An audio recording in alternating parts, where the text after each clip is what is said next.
Bismillahirrahmanirrahim. Assalamu alaikum. Welcome, dear students.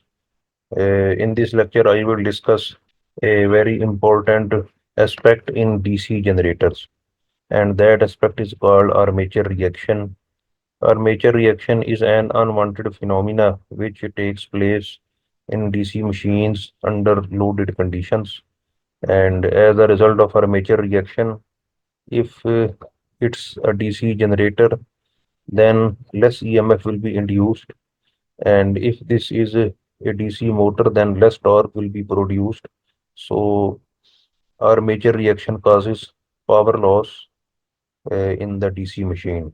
Armature reaction in a DC machine is the effect of armature flux on main field flux. It demagnetizes or weakens the main flux, and it cross magnetizes or distorts the main flux. So both these aspects are present in armature reaction, and as a result, less EMF and less torque will be produced. There is no armature reaction at no load. In a DC generator, you can see we are operating this DC generator at no loaded conditions. So there is no current in the armature conductors or armature slots. So that's why these armature slots are empty. There is no direction of current specified. The direction of magnetic flux is from north pole to south pole, and you can see that the magnetic field lines are straight from north pole to the south pole. This is called geometric neutral axis, and the geometric neutral axis lies perpendicular to the direction of the main flux, and it is actually present exactly in between the two poles, like this. And this is a magnetic neutral axis, and magnetic neutral axis and the geometric neutral axis are superimposed on each other under no loaded conditions. The reason is that there is no armature current and there is no magnetic flux due to the armature current. That's why magnetic neutral axis and geometric neutral axis are in the same direction. So here you can see this is geometric neutral axis and this is magnetic neutral axis, and the field flux is exactly perpendicular to these two axes. So when we apply load at the output of the DC generator, clearly current will flow through the armature conductors, and we have to specify some direction of current in these slots. So this is the direction of the current into the paper and out of the paper. So current is actually flowing in the clockwise direction. And by applying Maxwell's right hand rule, we can calculate or we can measure the direction of the magnetic flux, and that direction of magnetic flux in this case is downward. So this is the magnetic flux due to the armature current, and now you can see this is the geometric neutral axis, this is the main field flux, and this is the armature flux. So by applying Maxwell's right hand rule, the direction of armature flux can be observed and it is in the downward direction. So that is the armature flux. Now you can see there are two magnetic fluxes, field flux and the armature flux, and they will be interacting with each other. So this is field flux OA and this is armature flux OB, and it is actually called cross magnetizing flux because it is crossing the main flux. As a result of this cross magnetizing flux, the resultant flux will lie somewhere over here. So this is our main field flux. This is our armature flux. This is the geometric neutral axis. But now the resultant flux will lie in between this field flux and this armature flux. So this is our resultant flux. And at right angle to this resultant flux, we will have magnetic neutral axis. So this is now the magnetic neutral axis and this is the geometric neutral axis.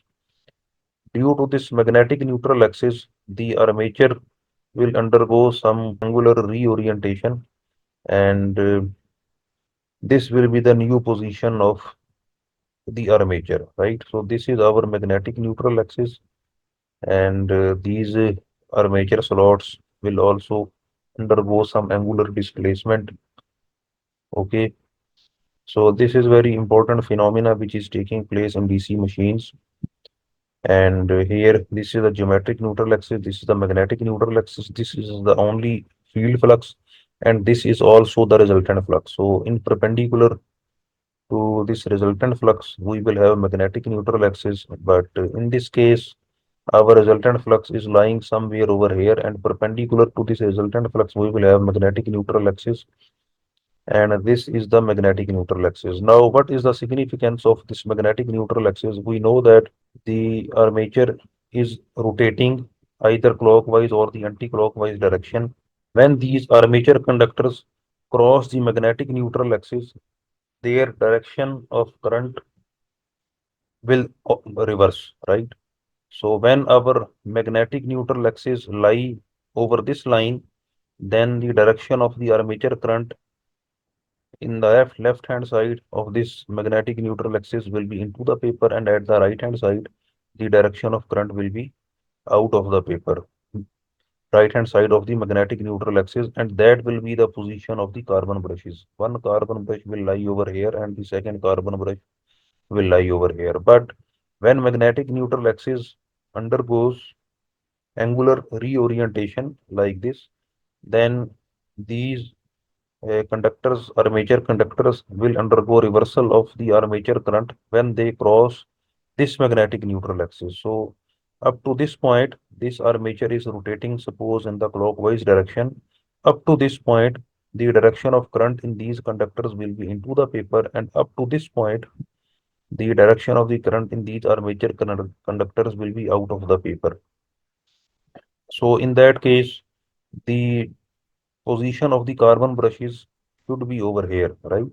So for one carbon brush should be located over here, and the other carbon brush should be located over here. But that is not the case. The carbon brushes, when a DC machine is designed, they lie on the geometric neutral axis, and ideally, that geometric neutral axis should be the location of the magnetic neutral axis. But due to armature reaction, magnetic neutral axis undergoes angular shift, and due to this angular shift, main flux or the field flux distorts, which you can see in this figure.